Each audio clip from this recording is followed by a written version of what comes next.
शांति। आज बाबा कहते मीठे बच्चे,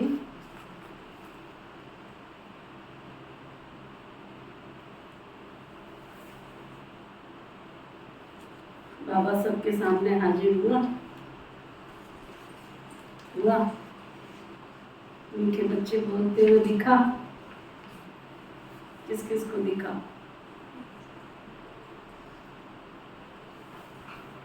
इस पुरानी दुनिया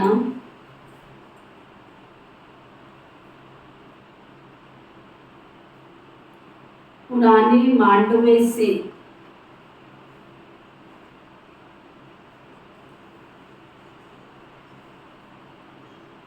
अब दिल हटा लो।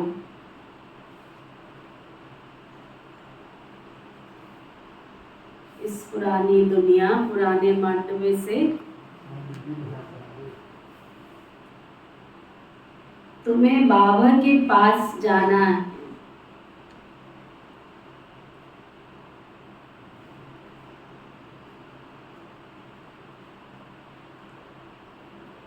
इसलिए अपने बेहद घर को याद करो।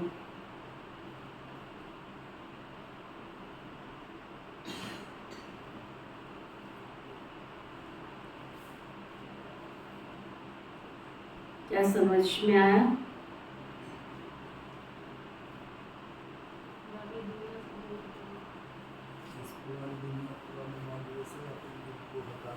क्या समझ आया? अंदर ले जाओ बात। पुरानी दुनिया में चले जाएं जहाँ से भगवान ने हमको निकाला, फिर से हम वहीं चले जाएं। कौन से हमने यत्न, कौन से प्रयत्न, कौन से पुण्य किए जब भगवान ने हमको ऐसी गंदी दुनिया से निकाला। डस्टबिन में पड़े हुए थे हम। कई बार बाबा कहते बच्चे किचड़े के डिब्बे में पड़े थे तुम। किचड़े के डिब्बे में क्या होता है? चूहे, कीड़े मकोड़े सब खींचते हैं। पुरानी दुनिया में क्या होता है? यही खींचातानी है। फिर से हम ऐसी गंदी दुनिया में चले जाएं, फिर से हम ऐसी डस्टबिन में गिर जाएंगे जा करके। भगवान हमें आया स्वर्ग का शहजादा बनाने, स्वर्ग की शहजादी बनाने, फिर से हम नर्क में चले जाएं। कितना बाबा प्यार से रोज कहता है, बस याद करो इस पुरानी दुनिया। हमारी दीदियों ने, हमारी दादियों ने, आप उनको सुनो तो सही, उनके अनुभव सुनो। एक बाबा के सिवाय कुछ दिखता ही नहीं था उनको। एक बाबा मिला, सब कुछ मिला। स्वर्ग दिखाई देता था, बाबा दिखाई देता था। कितनी करोड़ोंपति घर की थी हमारी दीदियां, हमारी दादियां। क्या था, क्या देखा था उन्होंने भगवान में। सर्वस्व न्यौछावर करके बाप की बन गई। पुरानी दुनिया को देह भी याद ना आवे और देहधारी भी याद ना। खाली लिखो नहीं डायरी में। ये कागज पेन से लिखने का इतिहास नहीं है, ये ज्ञान नहीं है, ये लिखने का ज्ञान नहीं है। ये अंदर बुद्धि रूपी डायरी में प्रिंट करने का ज्ञान। अंदर ले जाओ एक एक बात को। अभी दीदी मनमोहिनी जी का मास शुरू होना है। दीदी मनमोहिनी जी कहते थे अब घर जाना है। अपना बाबा का एक गीत बना हुआ, अब घर जाना है। ये उन्हीं के स्लोगन से बना, अब घर जाना। जब भी वो किसी से मिलते थे बस घर याद, घर जाना। ये पुरानी दुनिया, इससे दिल नहीं लगानी, प्रीत नहीं करनी। फिर बाबा पूछ रहे थे, अपनी अवस्था अच्छी बनाने के लिए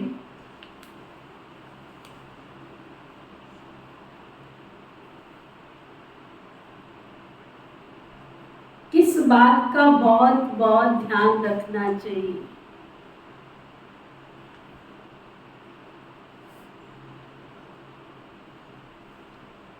हमारी अवस्था बहुत अच्छी अच्छी सी बन जाए।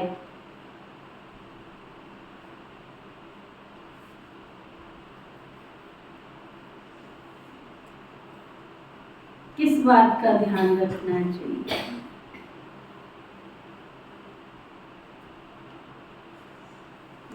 मूवी पढ़ी थी? क्या कहा बाबा?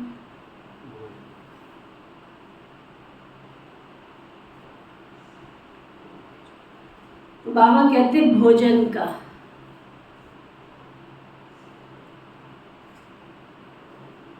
सेंसिबल बच्चे अपने हाथ से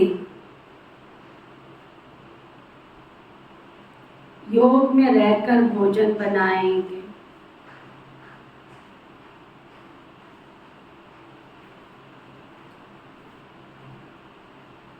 और खाएंगे।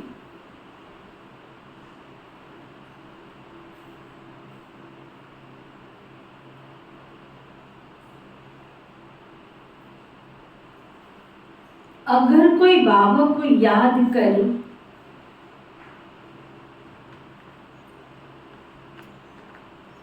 प्रेम से बैठ भोजन बनावे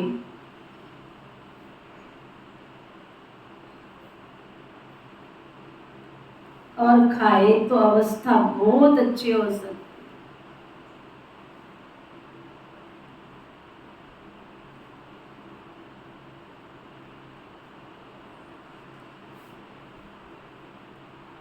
अवस्था बहुत अच्छी हो सकती। बाबा की याद में भोजन बनाएंगे ना,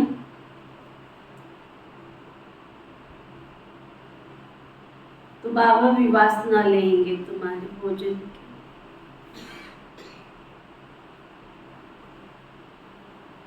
सर्विसेबल बच्चों को बहुत फुर्त बनना चाहिए।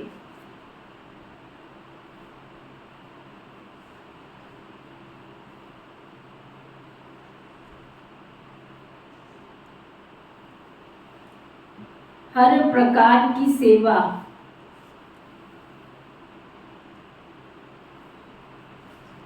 अपने हाथ से करनी चाहिए।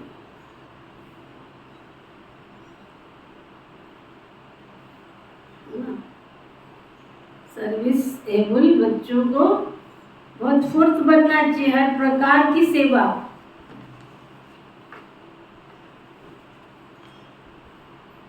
अपने हाथ से करनी।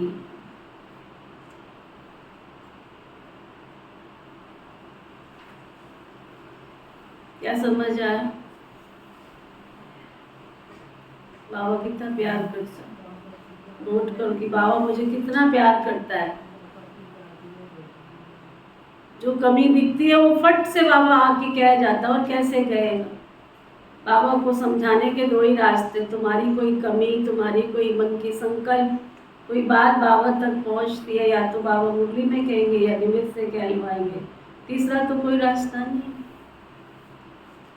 जिन भाई बहनों को अपने निमित्त टीचर में विश्वास नहीं है, वो यहाँ पे ज्यादा समय नहीं टिक सकते। जिनको मास्टर भगवान में निश्चय नहीं है, उनमें ही संशय आता रहता है। उनकी बात को ही सुनी अनसुनी करते रहते हो, तो भी तुम्हारी गति नहीं हो सकती। क्योंकि किसी को भी अगर शक्ति भरनी है तो बाबा कहाँ से भरेगा? इतनी पावरफुल शक्ति है हमारे अंदर कि हम बाबा की बात को कैच कर लेंगे। अगर आपकी लाइफ में परिवर्तन नहीं आ रहा है तो उसका एक सबसे बड़ा कारण ये भी है, क्योंकि भगवान जो बात कहना चाहता है वो कहाँ से कहे? या तो मुरली से कहेगा। मुरली हम इतने ध्यान से पढ़ते नहीं, उसका चिंतन करते नहीं, मनन करते नहीं। और जिनको निमित्त बनाया उनकी बात सुनते हुए भी सुनते नहीं, तो परिवर्तन कहाँ से आए? भगवान ने जो शक्ति भरनी है वो कहाँ से देगा? आपका जीवन बनाना है उसने, कहाँ से बनाएगा, कैसे बनाएगा? पहले तो उन पे विश्वास करना सीखो ना। बाबा कहता था आत्म निश्चय, पहले आत्मा में निश्चय करो, मैं कौन हूँ, वो कलम पहले वाली में वही आत्मा हूँ।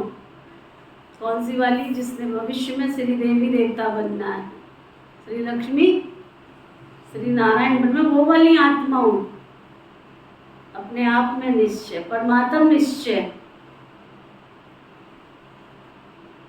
वही भगवान है जो सृष्टि का परिवर्तनकारी है, परिवर्तन करने वाला है, जो सारी सृष्टि को चला रहा है। ड्रामा में निश्चय, कलम पहले जो हुआ था वो भी अच्छा, अब जो होगा वो भी अच्छा ही होगा।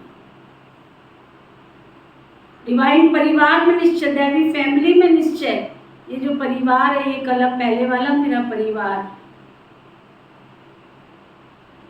अगर ये 4 निश्चय पक्के होंगे ना, तब तुम बाबा के पक्के बच्चे बन के इस पुरानी दुनिया से बच सकते हो। अन्यथा तो ये पुरानी दुनिया कभी किसी को, कभी किसी को, कभी कहीं से खींचती रहेगी। और उसमें भोजन का बहुत रोल है। अगर अभी तक अपवित्र आत्माओं के हाथ का भोजन खाते रहोगे, आपका योग नहीं लगेगा। सारी बात अंदर।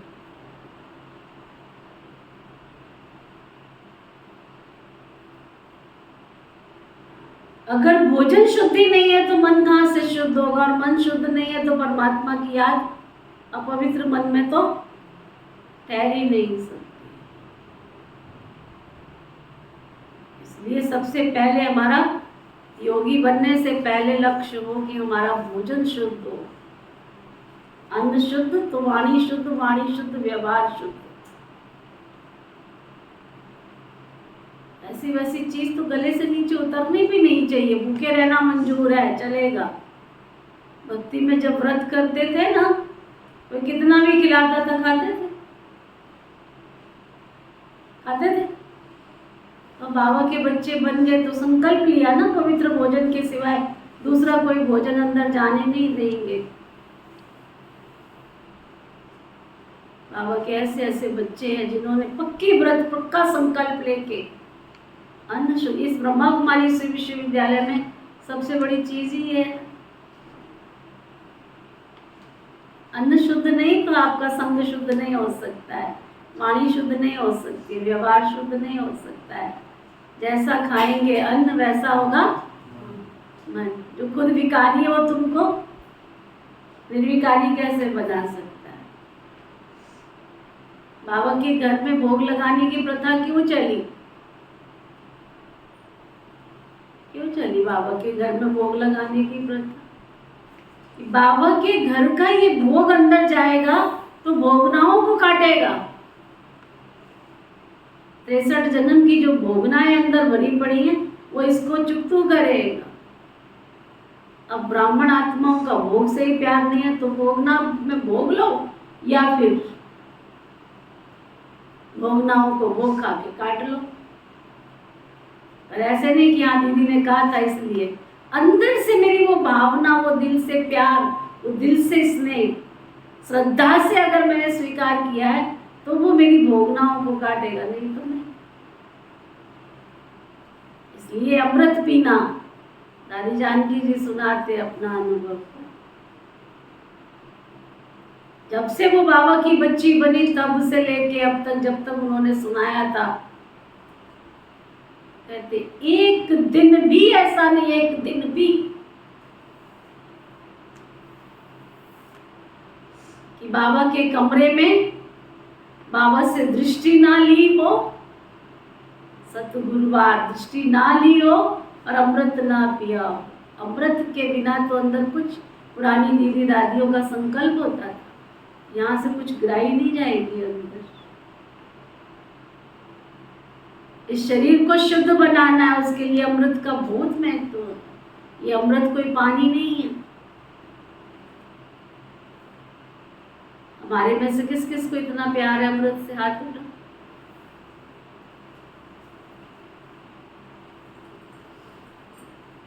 कितने हाथ उठा दिए? कितने हाथ उठ गए? सारे हाथ उठ गए। मैंने ये भी नहीं कहा कि झूठे हाथ उठाओ। जब से बाबा के बच्चे बने कितनी बार अमृत छोड़ा? कोई भी कारण नहीं आना चाहिए बीच में। रोटी नहीं खाना मंजूर है, चलेगा, परंतु जब तक मैं अमृत नहीं लूंगी तब तक मैं खाना नहीं खा सकती। बात को समझा नहीं, झूठे हाथ उठा दिए। जो कहते जब से मैं बाबा की बच्ची बनी हूं मैंने एक दिन भी अमृत मिस नहीं किया, भोग मिस नहीं किया, वो हाथ उठाओ। अब उठाओ ना, अगर प्यार है तो उठाओ। उतनी दृष्टि से, उतनी भावना से, उतने प्यार से मैंने बाबा का भोग स्वीकार किया है। ये बाजार की हलवाई का भोग नहीं है। जिस ब्रह्मा भोजन के लिए देवताएं तरसते थे वो ब्रह्मा भोजन आप सबको मिलता है। ऐसे थोड़ी का ब्रह्मा भोजन के लिए देवता तरसते थे। क्यों देवताओं के लिए क्यों कहा, ब्राह्मणों के लिए तो नहीं कहा कि ब्राह्मण तरसते थे, क्योंकि देवताओं को ऐसे शुद्ध हाथों का भोजन थोड़ी मिले।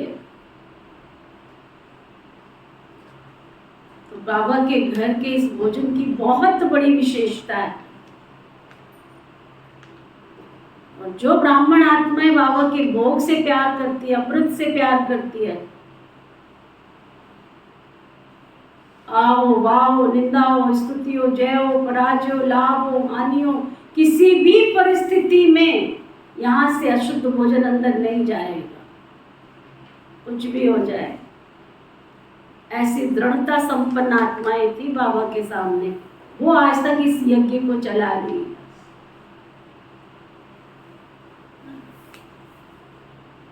हम तो कोई ना कोई कारण दे करके अशुद्ध भोजन जाता कैसे, मुझे तो बड़ा आश्चर्य होता है, अंदर गले से उतर कैसे जाता है। भूखे रहना मंजूर है लेकिन अशुद्ध भोजन अंदर जाना मंजूर नहीं।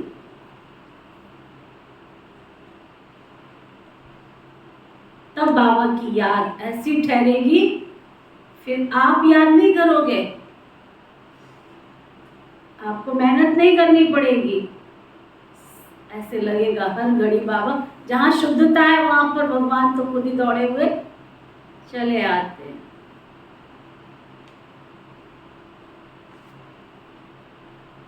अशुद्ध भोजन पर तो कौन आता है, भूत प्रेत भागे आते हैं। कहते ना दुनिया में जहाँ शुद्धता होती है वहां तो भूत प्रेतों का वास होता है, और जहाँ शुद्धता होती है वहां भगवान का वास होता है। तो आप सोच लो, अगर अशुद्ध भोजन खाते हैं तो काम, क्रोध, लोभ, मोह, अहंकार को जीतना आसान नहीं है। अगर शुद्ध भोजन है तो ये विकार हमारे पास आ भी नहीं सकते। ठीक है, बाबा ने क्या कहा, सर्विसेबल बच्चों को क्या करना है, बहुत फुर्त बनना है, फुर्त, आलस नहीं करो। अरे कुछ नहीं होता है तो क्या होता है, दाल चावल डालो, एक कुकर में सीटी लगा, खिचड़ी बना के खा लो, कुछ भी बना के खा लो। हंसराज भाई से पूछो क्या करता है, सुबह नाश्ता भी, दोपहर का खाना भी, रात का खाना भी खुद ही बनाते हैं। क्या क्या बनाते हैं वो सिखा देना, क्या क्या बनाते हैं, अच्छा बना के खाते हैं। ऐसे नहीं कि जीवन को यूं काटना है, बनाते प्यार से बनाते। कुछ परिस्थितियां करवाती है, कुछ बाबा की शक्ति भरती है अंदर। लक्ष्य रखो, तो ना गीत है, मुझको सहारा देने वाले तेरा शुक्रिया, दिन रात उसके गीत गाओ। बाबा आपका कितना शुक्रिया करूं, आपने मुझे दलदल से निकाल दिया मीठे बाबा, आपने पुरानी दुनिया से निकाल दिया मेरे बाबा, आप डस्टबिन से उठा के मुझे ले आए, आपने निला के दुला के मुझे साफ स्वच्छ बना दिया। यही योग है। ओम शांति। बच्चों प्रति बाबा बैठ समझाते हैं, बच्चे जानते हैं हम आत्माएं परम पिता परमात्मा से, बाप से सुन रही है। कौन पढ़ा रहा हमसे, कौन बात कर रहा है? आगे सत्संगों में तुम ऐसे नहीं समझते थे कि हम आत्माएं परम पिता परमात्मा से सुन रही है। यहाँ बच्चे बाप के और बाप बच्चों के सम्मुख है। बाप निराकार है और आत्मा भी निराकार है ना। कितने ढेर की ढेर बच्चे हैं, ये बाप बिगड़ और कोई तुमको कह न सके। जो बाप के सम्मुख ब्राह्मण और ब्राह्मणियां हैं उनको ही बाबा बैठ समझाते हैं। तुम जानते हो इस समय तुम सब पाप आत्माएं बन गए थे। इस दुनिया में कोई भी पुण्य आत्माओं की दुनिया नहीं है। पुण्य आत्माओं की दुनिया सतयुग को कहा जाता है। अभी तुम बच्चों को बेहद का बाप राजयोग सिखला रहे हैं। अब बाबा कहते हैं इस पुरानी दुनिया में देह सहित जो कुछ है उसको क्या बोला करो ना। इस पुरानी दुनिया में जो कुछ है उसको भूल जाना है। उनसे वैराग्य आना चाहिए बच्चे तुमको। किस काम की ये दुनिया जो जिंदगी से खेले, किस काम की ये दुनिया? सब स्वार्थी है, सब स्वार्थ के धागे से बंधे पड़े। आपके दुख में, आपकी परिस्थिति में, आपकी समस्या में किसी ने भी साथ नहीं देना है। वैराग्य आना चाहिए बच्चे, ये बेहद का वैराग्य है। तुमको कोई जंगल में नहीं जाना है, रहना तो गृहस्थ व्यवहार में ही है। परंतु इस पुरानी दुनिया से बच्चे तुमको दिल नहीं लगानी है। ये नहीं कि दुनिया छोड़ के तुम्हें कोई यहाँ आके बैठ जाना है। ये कलयुगी दुनिया, कलयुगी मांडवा। इस मांडवे में जब सतयुग था तो देवी देवताओं का राज्य था, उनका पाठ बजता था। अब ये मांडवा पुराना हो गया है। पुण्य आत्माओं की दुनिया सतयुग को कहा जाता है। अभी इन आंखों से तुम देखते हो वो सब पुरानी चीजें हैं। ये 84 जन्म पूरे करने हैं तो इस पुरानी दुनिया से दिल। बाबा ने एक नई बात बताई आज, क्या नहीं जानती? अगर तुम्हें ये पूरे 84 जन्म पूरे करने हैं तो इस पुरानी दुनिया से दिल नहीं लगानी है, नहीं तो बार बार इस दुनिया में जन्म लेते रहो। गहरी समझने की बात है। दिल लगानी है नई दुनिया से। अब तो ये पुराना शरीर छोड़कर हमको अपने घर वापस जाना है। बस खुशी रहनी चाहिए कि बाबा हमको फिर से वापस ले जाने आए। फिर से हमको स्वर्ग में जाकर पाठ बजाना है। गोया गृहस्थ व्यवहार में रहते ममत्व मिटा देना चाहिए। और सुनो क्या कह रहा बाबा, ये पुरानी दुनिया तो कब्रिस्तान बननी ही है। सुना? ये पुरानी दुनिया कब्रिस्तान बननी ही है। नाटक के एक्टर्स पाठ पूरा करते हैं तो घर याद पड़ता है। तुम भी जानते हो ब्राह्मणों ने 84 जन्मों का पाठ बजाया है। 84 का चक्र कहा जाता है। वर्णों को याद करना पड़ता है। शिव बाबा बैठ फूलों को देखते हैं। किसको देखते हैं? इनकी आत्मा भी देखती है, फिर बाबा को भी याद करती है। बाबा ने हमको ये ज्ञान सुनाया, वही हमारा बाप भी है, टीचर भी है और सतगुरु भी है। कोई शास्त्र तो हाथ में नहीं है। बच्चियां भी कहेंगी शिव बाबा ने सृष्टि चक्र की नॉलेज दी है, वो आपको सुनाते हैं हम, तो सतगुरु याद पड़ेगा। आत्माओं के रूप से बाबा भी याद रहता है। सारे वर्ल्ड की हिस्ट्री ज्योग्राफी भी याद पड़ती है। ये भी जानते हो वहाँ हम आत्माएं अशरीरी रहती थी। बाबा तो है ही सदैव अशरीरी। अभी हमको इस शरीर द्वारा कल्प पहले माफिक शिक्षा दे रहे। बरोबर हम आत्मा है ना।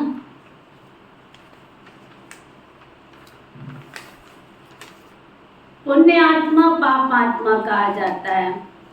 पाप व पुण्य परमात्मा नहीं कहा जाता। सन्यासियों को भी महान आत्मा ही कहेंगे। अगर परमात्मा सर्वव्यापी हो तो महान परमात्मा कहा जाए, ऐसे तो नहीं हो सकता है ना। परमात्मा बैठ यज्ञ तप आदि करे क्या? भक्त भगवान को ढूंढते, ये भी ड्रामा के अंदर भक्ति मार्ग की ढूंढ है। अगर आप पूरा 2 महीने की मुरलियां उठा के अच्छी तरह से ढूंढो तो सर्वव्यापी की बाबा ने कितनी बातों को क्लियर करने की नई नई पॉइंट्स दी है। आज एक नई पॉइंट्स बाबा ने दी कि अगर तुम सन्यासी हो तो सन्यासी क्या करते हैं? यज्ञ करते हैं, तप करते हैं, दान करते हैं, पुण्य करते हैं। तो जब उनमें परमात्मा है तो उनको दान पुण्य पूजा पाठ नित्य करने की जरूरत क्या पड़ी? परमात्मा बैठ के दान पुण्य पूजा पाठ नित्य करता है क्या? तो परमात्मा को याद करेगा क्या? तो कौन से परमात्मा से परमात्मा शांति मांग रहा है? अंदर जा रही बात कोई? क्या जा रही? बोल दो। पवन भाई को पूछो क्या जा रही? क्या दी? क्या सुना, क्या समझाया बाबा ने? अभी जो बात चल रही थी वो क्या समझाया? कहाँ थे? यहाँ नहीं बैठे थे? क्या समझाया कपिल भाई? जो लोग दान पुण्य करते हैं जी, वो आत्मा में परमात्मा सब वही होते हैं जी, उसको दान पुण्य। परमात्मा को जरूरत है दान पुण्य करने की, पूजा पाठ करने की, नित्य नियम करने की। तो अगर उसको ही जरूरत पड़ गई तो कौन से परमात्मा से शक्ति मांगेंगे? तो ये बड़ी समझने की बात है। भक्त भगवान को ढूंढते, ये भी ड्रामा के अंदर भक्ति मार्ग ढूंढ है। तुमको फिर से 21 जन्म सुख भोग, फिर 63 जन्म भक्ति मार्ग के अंदर चक्र में आना है। तुम जानते हो हमारा पाठ सबसे न्यारा है। हर एक अविनाशी आत्मा को अविनाशी पाठ मिला हुआ है। शरीर तो खत्म हो जाता है ना। आत्मा कहती हमने 84 जन्म का पाठ बजाया, अभी हमको पाठ पूरा कर वस्त्र छोड़ना है। इसमें कोई ममत्व नहीं रखना है, सुना? 84 का चक्र लगा के शरीर छोड़ना है कि सबको साथ लेके जाना है? हाँ, छोड़ना है ना ये पुराना शरीर। तो बाबा कहते छोड़ना, इससे ममत्व नहीं रखना है। आत्मा ही सब कुछ करती है। आत्मा पढ़ती है, कहती है हमने इतना पढ़ा, इन ऑर्गन्स के द्वारा आत्मा इनसे निकल जाती है तो शरीर को मुर्दा कहा जाता है। आत्मा कहती है मैं अमर हूँ। तुम्हारी बुद्धि में अभी रहता है कि बरोबर इस बेहद के ड्रामा में हमारा 84 जन्म का पार्ट है। अनेक एक्टर्स भिन्न भिन्न धर्म के हैं। भारत की बड़ी भारी मेहमान है। क्रिश्चियन लोगों को भी भारत के लिए रिगार्ड बहुत रहता है। समझते हैं भारत ही प्राचीन है। उस समय क्रिश्चियन नहीं थे, परंतु वह सिर्फ कहने मात्र कह देते हैं कि भारत प्राचीन था, जानते नहीं। वहाँ तो देवी देवताओं का राज्य था, जिनको भगवती भगवान कहते हैं। गॉड कृष्णा नहीं, लॉर्ड कृष्णा कहते हैं। श्री कृष्ण के अथवा देवताओं के बहुत पुराने से पुराने चित्र मांगते हैं, क्योंकि फिर भी सबके बड़े हैं ना देवी देवताएं। भारत की बड़ी महिमा है। गीता में अगर नाम न बदलते तो सब जानते कि हम मनुष्य आत्माओं का बाप ये भारत खंड में जन्म स्थान है। शिव के मंदिर तो जहाँ तहाँ हैं। पतित पावन बाप पतित दुनिया में आकर सबको पावन बनाते हैं। तो ऊंचा हुआ ना, महिमा भी होती है शिवाय नमः। तुम मात पिता हम बालक तेरे, तुम ही ज्ञान के सागर हो, तुम्हारी गत मत न्यारी है। तुम्हारी महिमा परम अपार है, परंतु फिर उनको भूल जाते हैं, इसलिए भारत की महिमाएं उड़ गई है। अब बच्चे बाहर विलायत में जाएंगे तो उनको समझाना है, सब आत्माओं का वो बाप निराकार है। तुम गॉड फादर को पुकारते हो, परंतु वो कब आते हैं ये किसी को भी पता नहीं है। ये यूरोपवासी यादव भी जानते हैं, हमने जो ये मिसाइल्स बनाए हैं इनसे जरूर हम अपने ही कुल का विनाश करेंगे। महाभारत लड़ाई मशहूर है, सामने मौत खड़ा हुआ है, दिखता है मौत की शहजादी सच के खड़ी हुई है, कब आके वार करेगी। कितने भविष्य देखो, अब विश्व में देखते नहीं, न्यूज नहीं सुनते ना, हमको तो मधुबन वाले जो कास होता है वो भेज देते हैं ना। अभी कितना जो लड़ाई चल रही है, 1 साल हो गए यूक्रेन और रसिया की, अभी कितने जोर पकड़ रही है, और कब पूरा जोर एक हो जाएगा पता चले। आप सोचो जो रह रहे हैं वहां पर दिन रात उनको शांति से रह रहे होंगे, जाए तो कहाँ जाए। जो लोग यूक्रेन में रह रहे हैं या रशिया में रह रहे हैं, कहाँ जाए लोग, अपना देश छोड़ के कहाँ जाए। रोज लड़ाइयाँ हो रही हैं, कब कहाँ पे क्या होगा, कब कौन मरेगा, कौन किसका होगा। डर से जी रहे हैं ना, अनिश्चित होके जी रहे हैं ना।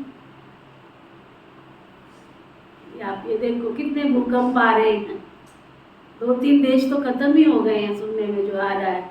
इतना भूकंप आया, जो छोटे छोटे देश है विदेशों में खत्म ही हो गए।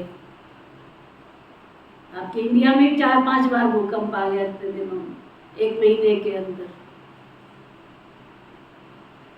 अभी छोटे छोटे हल्के हल्के झटके लगते हैं तो मालूम नहीं पड़ते, एक झटका आ जाए कितनी देर लगेगी।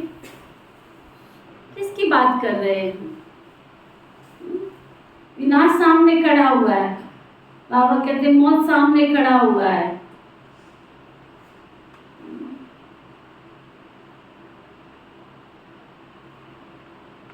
सामने मौत खड़ा है। भारत प्राचीन है तो उसके मददगार भी बहुत बनते हैं, समझते हैं भारत बहुत धनवान था, इतना तो खजाना था ना जो बाद में मुसलमानों ने हीरे वाणियां आदि ले जाकर कब्रों में लगाए। बच्चे जानते हैं बरोबर भारत में ही देवी देवताओं का राज्य था, अभी हम फिर से वो राज्य ले रहे हैं। सिवाय योग बल के कोई विश्व का मालिक बन नहीं सकता, सिवाय योग बल के कोई भी विश्व का मालिक बन नहीं सकता। क्रिश्चियन लोग हैं एक ही धर्म के, फिर भी आपस में लड़कर अपने कुल का विनाश कर देते हैं। यादव कुल वाले मुसल्स द्वारा आपस में लड़ते रहते हैं, ये जानते हैं कि बॉम्ब से सारी दुनिया उड़ जाएगी, हम ही राज्य नहीं कर सकेंगे। तुम जानते हो 2 बंदर लड़ेंगे, मक्खन बीच में हमको मिल जाएगा। तुम पुरुषार्थ कर रहे हो ना। अब तुम बच्चों को इस पुरानी दुनिया से बहुत बहुत बहुत क्या क्या सुन रहा है, क्या होना चाहिए, फंसना चाहिए इसमें, अंदर ले जाओ। बाबा क्या कह रहा है, इस पुरानी दुनिया में फंसना नहीं है, इससे और ही वैराग्य आना चाहिए बच्चे तुमको, क्योंकि ये सब खत्म होने वाले। अंदर की आंख से देखने का पुरुषार्थ करो मेरे भाई, अंदर की आंखों से देखो, ये जो कुछ है सब कुछ खत्म होने वाला है। याद एक बाबा को करना है, कब्रिस्तान को क्या याद करना, कब्रिस्तान खत्म हो फिर परिस्तान बनना है। नहीं तो सतयुग में इसी ही भारत में हीरे जवाहरात की खानियां थी, अब सब खत्म हो गई है ना। बच्चों ने साक्षात्कार किया है कैसे विमानों से सोना आदि ले आते, अब वो सृष्टि नई बन जाएगी, है ना। वहाँ कितने अच्छे अच्छे फल फूल होते हैं, हर चीज वहाँ अच्छी होती है, गंध करने व दुख देने वाली कोई चीज होती नहीं है, इसलिए उनको स्वर्ग कहा जाता है। गंध करने वाला, दुख देने वाली कोई चीज होती नहीं है, इसलिए उनको स्वर्ग कहा जाता है। ये बहुत गहरी चीज है। आप देखो पुराने जमाने के अंदर वो छोटी सी ब्राउन कलर की चिड़िया होती थी, आजकल तो वो गुमी हो गई है ना। सुबह ही घरों में 2 बजे 2:30 बजे आवाज शुरू हो जाती थी, लेकिन उसकी गंदगी कभी नहीं दिखी घरों में, है ना। कितनी वंडरफुल चीज है, चिड़ियाओं की कभी गंदगी नहीं दिखी। वो घरों में आ भी रही है, जा भी रही है, गंदगी कहाँ पता नहीं। एक कबूतर देखो, हे भगवान, जहाँ बैठता वही गंदगी करता, बैठे बैठे वही गंदगी भी करता रहता। पंछी जितने आप देखो, छोटी जो चिड़ियाएं हैं देखने में कितनी सुंदर, लेकिन गंदगी कहीं पे भी नहीं। आप देखो नाक की गंदगी कहीं, ये भी एक वंडरफुल चीज है। स्वर्ग में बहुत सुंदर सुंदर पंछी होंगे, पंछियों की दुनिया ही अलग है, बहुत सुंदर दुनिया होगी।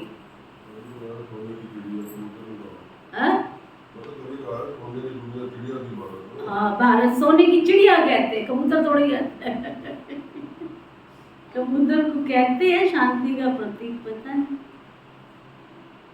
गुटर जहाँ बैठता है वहीं शोर भी मचाता है, क्या बात करता रहता है, कहते भगवान को याद करता रहता है। अच्छा, बाबा कहते अब एक साजन और सजनियों को ले जाने के लिए बाप आए। क्या अब एक साजन ही सब, किस किसने बाबा को अपनी सजनी बनाया? वो हाथ उठा, बनाया है सजनी, बनाया है। वो तो दूसरी ढूंढने चलो, यही तो तुम हाथ उठाता फिर मैं बोलती हूँ। सोचो, अंदर से आत्मा को उठाओ हाथ, लेकिन पक्का अंदर से आत्मा को स्टेप भी तो लगाओ ना। ऐसा थोड़ी होता है हम कितनी शादियां करेंगे, एक साजन मिल गया उसके बाद कितनी सजनियां ढूंढेंगे। बाबा को साजन बनाया, मैं उसकी सजनी हूँ, मैं उसकी प्रीतमा हूँ, पक्की वाली सजनी बनूं ना मैं। ऐसे थोड़ी कभी किसी और से दिल लगा लिया, कभी किसी और से दिल लगा लिया। अब एक ही साजन सब सजनियों को ले जाने आया है। शरीर तो सबके यहीं खलास हो जाएंगे, ये होलिका आदि सब यहाँ के उत्सव, परंतु उनके महत्व का यथार्थ किसको पता नहीं है। रक्षाबंधन का भी उत्सव है, रावण को जलाने का भी उत्सव है। बाबा ने समझाया सारी सृष्टि इस समय रावण का घर है, ये शोक वाटिका है ना, कितने दुखी हैं, तो सबसे ममत्व मिटा देना चाहिए। अभी हम अपने घर वापस जा रहे, घर को याद करना है। सतयुग में जब शरीर बूढ़ा होगा ना, तो समझेंगे ये पुराना शरीर छोड़कर हमको नया लेना है। अभी तुम समझते हो हमको वापस जाना है, इसलिए इस देह अभिमान को छोड़ना है। दुनिया इन बातों को नहीं जानती, वो तो कह देते हैं आत्मा सु परमात्मा, परमात्मा सु आत्मा, गोल गोल घूमते रहते। बाबा समझाते ये झूठ है। अगर भक्ति ही भगवान है तो भगवान को याद क्यों करते हो? अगर तुम सारे भगवान बैठे हो तो फिर कौन से भगवान को याद करते हो? पतित पावन तो एक निराकार परमपिता परमात्मा ही है। कहते हैं मुझे इस पतित दुनिया में आना पड़ता है, फिर इनको और तुम सबको पावन बनाता हूँ, सारी दुनिया को पावन बनाकर फिर मैं वापस ले जाता हूँ। यहाँ परम धाम में, वहाँ परम धाम में सब आत्माएं पवित्र ही रहती है, फिर यहाँ सतो रजो तमो में पास कर अंत में पतित बन पड़ी है ना। सतयुग में सब सतो प्रधान थी, फिर नीचे गिरते गिरते अभी, जब तक आप ज्ञान को चिंतन नहीं करोगे ना, मुरली से निकलता भी नहीं। लगता नहीं है कि मुरली सुन रहे हो, अगर सुनो ना तो उसका जवाब साथ साथ निकलता है। बोलते नहीं, ऐसे ज्ञान जाएगा ही नहीं आप लोगों के अंदर। कई जगह क्लास में जाओ ना, इतने भाई बहन जागृत होके बैठते हैं, हर चीज का पीछे से आंसर होता है उनके पास। बाबा कहते तुम आत्माएं अभी सतो प्रधान से सतो रजो तमो पास करे एकदम तमो प्रधान बन गई हो, अभी एकदम तमो प्रधान बन गई है। अब आप आए हैं तुमको पति से पावन बनाने के लिए। कह देते हैं बाबा कहते सारी दुनिया को वापस पावन बनाकर साथ ले जाता हूँ, ये सब का अंतिम जन्म है। लक्ष्मी नारायण भी अब अंतिम जन्म में है, पतित पावन एक पाप ही है। इस सृष्टि चक्र को समझना बहुत सहज है। माताएं भी इस सृष्टि चक्र पर अच्छी रीति समझा सकती है, इसमें सिर्फ बुद्धि से समझना चाहिए। चित्र पर समझाना तो बहुत सहज है। अब सृष्टि चक्र में समझना क्या है, बस ये हमारा अंतिम समय है। 12 बजने के बाद सृष्टि अब पूरी हो चुकी है, फिर से 1 बजेगा, फिर सृष्टि नहीं होगी। ये समझना बहुत अच्छी तरह से जरूरी है। बाप बिगर ऐसी नॉलेज कोई दूसरा दे ही नहीं सकता है। आगे चल देखना बच्चे, इन चित्रों का बहुत मान होगा। बाबा कहते जो पढ़े लिखे हैं ना, उन्हों को ये झाड़ मूर्ति का चित्र भेज दो, विलायत में भी भेज दो, इनसे फर्स्ट क्लास सर्विस हो सकती है। रूबरू जाकर के समझा सकते हो, ये नॉलेज है ना। कॉलेज में भी ये नॉलेज होनी चाहिए, तो उन्हों को बेहद के हिस्ट्री ज्योग्राफी की नॉलेज मिले। जो ब्राह्मण कुल के होंगे उनको तीर लग जाएगा। भिन्न भिन्न प्रकार के डायरेक्शन बाबा देते रहते हैं। बच्चों को कभी जोश आता है तो कभी ठंडा सोडा वाटर भी हो जाते हैं। कभी जोश आता है तो करते भी हैं, फिर वही से ठंडे सोडा वाटर। बड़ी बड़ी यूनिवर्सिटी में ये चित्र भेज दो, चित्र जाएंगे तब तो किसको तीर लगेगा ना। विलायत में बड़े बड़े आदमियों को फ्री में दे दो। बेहद का बाप कहते तुम फ्री में दे सकते हो, परंतु ऐसे नहीं ट्राम बस में जो मिले उनको देते रहो, नहीं, लाइफ देखना चाहिए। इनमें बड़ी अच्छी नॉलेज है। बड़े बड़े दुकानों पर भी दे सकते हो। बच्चों को मेहनत करनी चाहिए, मेहनत करनी चाहिए। माताओं को भी घर में सर्विस करनी है। चित्र उठाकर प्यार से बैठ के समझाओ। और ही कोई आएगा तो छुट्टी मार के बैठ जाएंगे, आज हमारे गेस्ट आए थे, उनको समझाते हो, ज्ञान के बारे में बताते हो। ज्ञान क्या सुनाने बैठ जाएंगे, ये लेसन छोड़ दो, प्यार छोड़। तुमने छोड़ा है, उससे तो छूटा नहीं, दूसरों को समझाने बैठ जाओ। अरे उनको समझाओ, सृष्टि के परिवर्तन के लिए परमात्मा आए हैं। हम सबको परम धाम घर वापस जाना है। सृष्टि ये कलयुगी दुनिया है, इसका परिवर्तन निश्चित है। उससे पहले भगवान से वर्षा ले लो। चित्र उठाकर प्यार से बैठकर समझाओ। छोटे छोटे बच्चों को चित्र पर बताया जाता है ना। कोई 4 मास का बच्चा है, कोई 6 मास का, कोई 2 मास का। अभी तुम्हारी बुद्धि में है कि 84 जन्म कैसे लेते हैं। अब ब्राह्मण बने हैं, फिर देवता बनेंगे, फिर क्षत्रिय।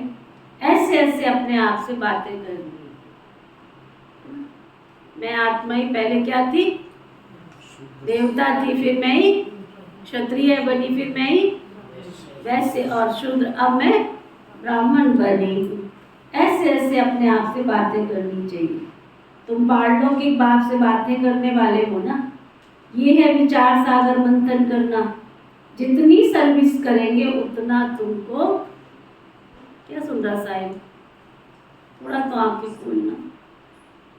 जो ज्ञान अंदर नहीं जाएगा तेरे अंदर, माया सब खजाना चूहा खा रहा है। बाबा कहता था चूहा क्या करता है, वो मारता रहता है और काटता रहता है। माया चूही भी क्या करती है।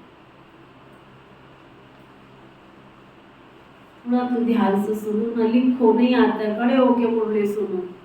अंदर ज्ञान रतन ही नहीं जाएंगे तो आत्मा ताकत वाली कैसे बनेगी। अब तुम्हारी बुद्धि में 84 जन्म कैसे लेते हैं। ब्राह्मण बने हैं, फिर हम बनेंगे देवता, फिर क्षत्रिय। ऐसे ऐसे बाबा कहते बातें करनी है। जितनी सर्विस करेंगे, क्या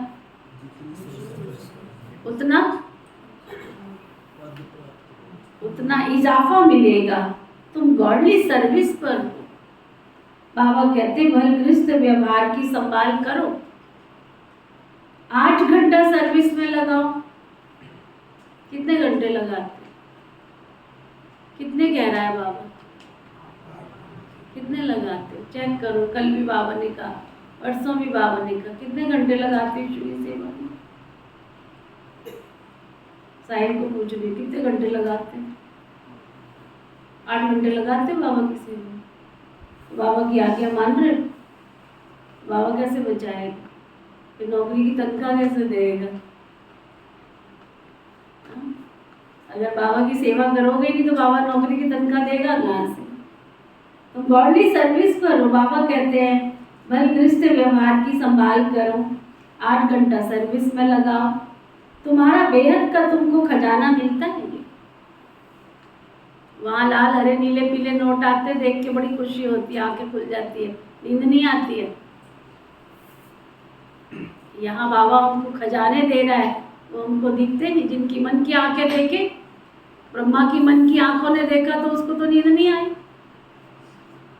रात को भी बाबा 2 बजे ऐसे बैठते थे जागृत अवस्था में, क्योंकि उनको सतयुग दिख रहा होता कि जा करके कल मैं कृष्ण बनूंगा, इतने बड़े विश्व का मालिक बनूंगा। नशा ही कितना होता था अंदर। बाबा कहते बल गृहस्थ व्यवहार में रहो, 8 घंटा इस ईश्वरीय सेवा में लगाओ, तुमको बेहद का खजाना मिलता है। सारी दिन बुद्धि में ये स्वदर्शन चक्कर फिरता रहना चाहिए। 84 का चक्र याद आना चाहिए। या भूल क्यों जाते हो?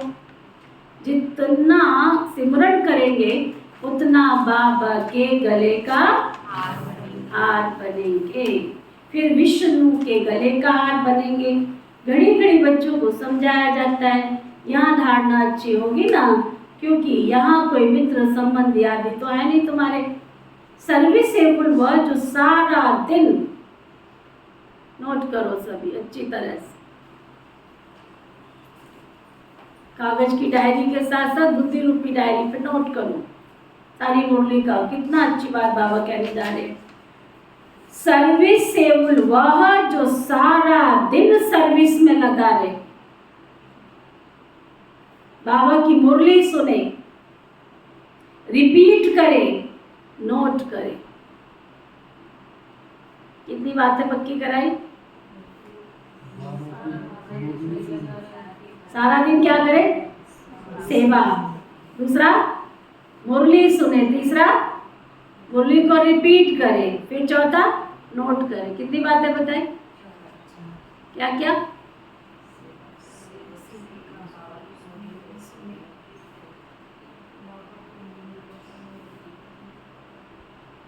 क्या बातें पक्की हुई? जिसको पक्की हुई वो हाथ उठाओ।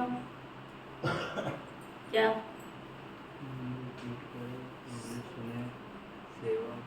और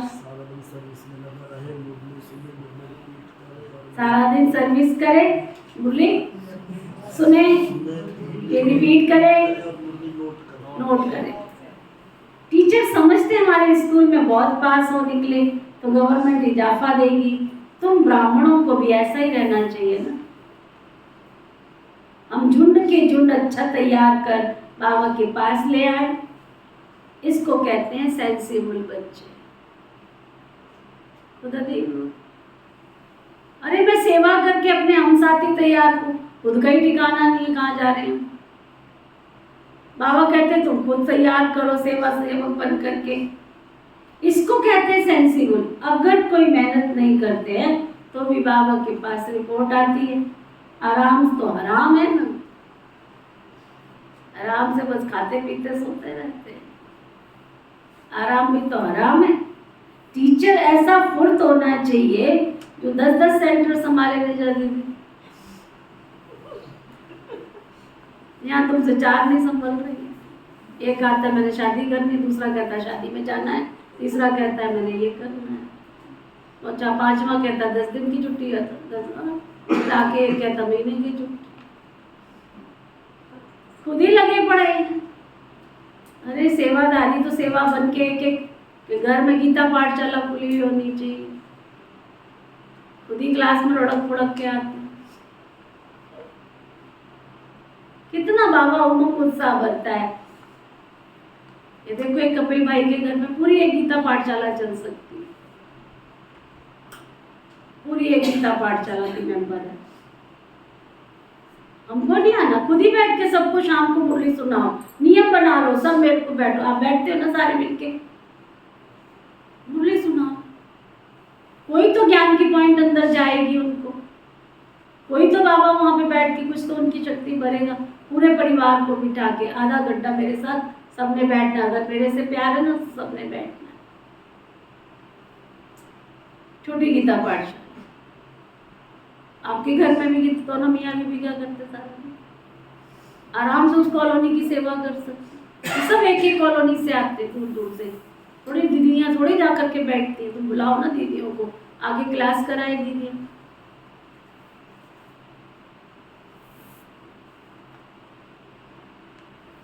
क्या किया रिपुदमन ने, खुद ही लुढ़क पुढ़क के चल रहा है, पूरा शुगर मिल में क्लास चल सकती। जोश भरो अपने अंदर, अंदर उमंग उत्साह भरो कि मेरा जीवन ऐसे ही जा रहा है। शोभा रानी को सारी उम्र होगी कहते हुए,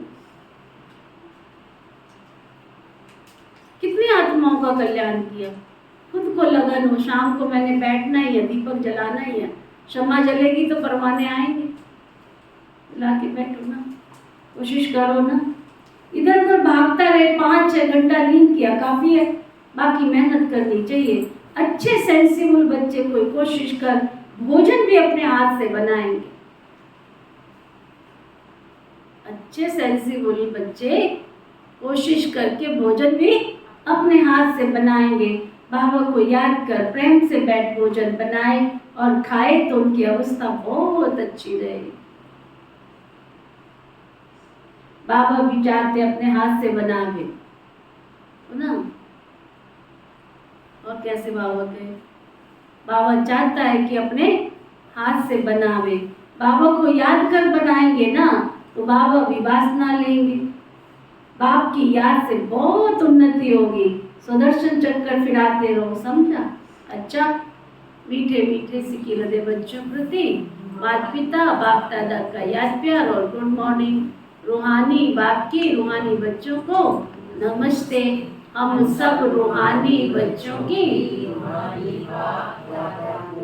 दिल व जान सिख व प्रेम से नमस्ते नमस्ते नमस्ते जी। धारणा के लिए वो के साथ अपने आप सेवा पारलौकिक बाप से बातें कर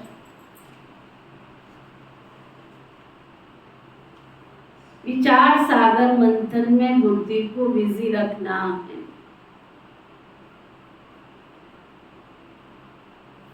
अपने आप से व पारलौकिक बाप से बातें कर। मनुष्यों से सुनते क्यों हो? मनुष्यों की बातों से बात करने का टाइम कहाँ से मिल जाता है? हमारे पास तो 1 मिनट का टाइम नहीं लोगों की सुनने की। बाबा से बात कम है क्या? कितना, जब फ्री हो तभी बाबा के पास पहुंच जाओ। अपने आप से व पारलौकिक बाप से बातें कर विचार सागर मंथन में बुद्धि को बिजी रखना। सुदर्शन चक्रधारी बनना।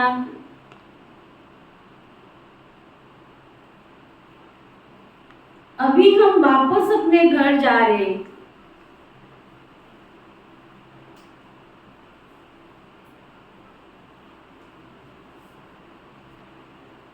सुना, हम वापस घर जा रहे हैं, जा रहा है अंदर बुद्धि में। जिसको अगर यात्रा पर जाना है तो वो साइट सीन से दिल लगाता है क्या कि ये गांव बहुत अच्छा आ गया है, यहाँ उतर जाते हैं थोड़ी देर के लिए? ऐसे होता है?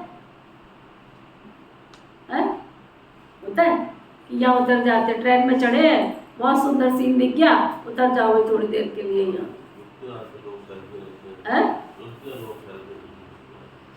चलते चलते रुक जाते हैं।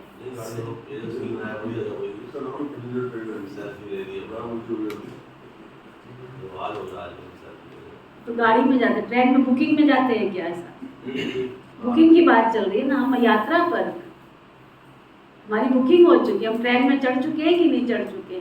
कार में नहीं बैठने को बाबा ने कहा है। संगम युग पे खड़ी है गाड़ी, सतयुग जाने वाली है, हम उस गाड़ी में बैठे, हम कार में नहीं बैठे। और वो गाड़ी किसी के लिए रुकने वाली नहीं, वो उसको गई। Non stop. अगर उतर गए तो दोबारा तुमको लेने के लिए नहीं आएगी गाड़ी, ये याद रखना। कोई भी आज 45 साल का अनुभव है, एक बार बाबा अपने पुण्य कर्मों के अकाउंट से लेकर आ जाता है, दोबारा अगर पुरानी दुनिया में गए, वो अवस्था, वो खुशी, वो प्राप्ति हो ही नहीं सकती, है ना। अभी हम वापस घर जा रहे हैं, शोक वाटिका है, इससे मत मिटा देना है, नई दुनिया से अपनी दिल लगानी है।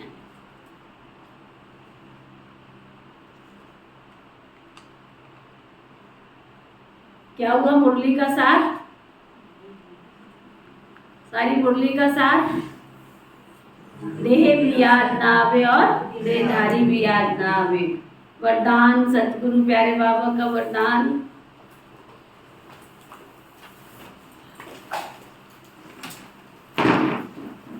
दिलाराम बाप की याद द्वारा, दिलाराम बाप की याद द्वारा तीनों कालों को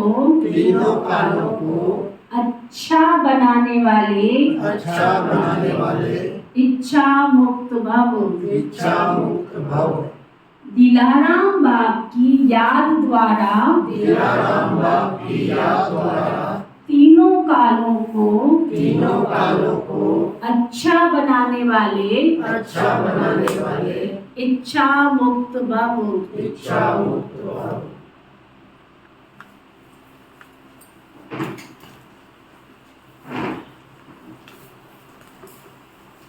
दिलाराम बाप की याद द्वारा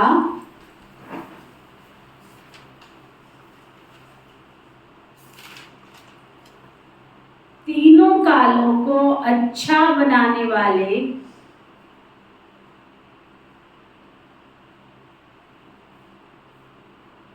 इच्छा मुक्त भव।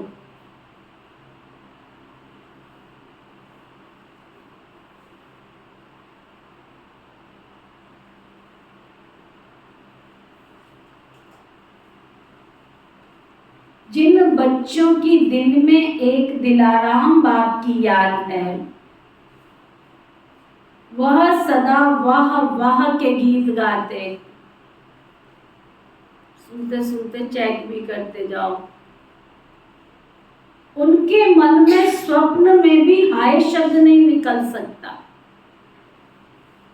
क्योंकि जो हुआ वो भी वाह और जो हो रहा है वो भी वाह और जो होना है वो भी वाह। तीनों ही काल वाह वाह अर्थात अच्छे से अच्छा है। जहाँ सब अच्छे से अच्छा है वहाँ कोई इच्छा उत्पन्न नहीं हो सकती, क्योंकि अच्छा तब कहेंगे जब सब प्राप्तियां हैं। प्राप्ति संपन्न बनना ही इच्छा मुक्त बनना है स्लोगन। संस्कारों को ऐसा शीतल बना लो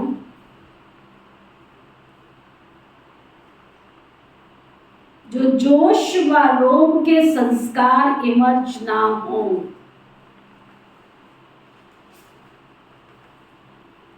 तो ना, संस्कारों को इतना शीतल बना लो जो जोश और रोम के संस्कार इमर्ज ना हो। आज का अव्यक्ति इशारा, मैं परम पवित्र आत्मा हूँ। इस श्रेष्ठ सोमान के आसन पर स्थित होकर हर कर्म करो तो सहज वरदानी बन जाएंगे। इस स्मृति में रहना ही सीट व आसन है, तो सदा स्मृति रहे कि मैं हर कदम में पुण्य कर्म करने वाली पुण्य आत्मा, महान संकल्प, महान बोल, महान कर्म करने वाली महान आत्मा हूँ। इस आसन पर विराजमान होंगे तो कभी भी माया अपनी तरफ आकर्षित नहीं करेगी, माया पास नहीं आ सकती है। ओके, ओम शांति शांति शांति।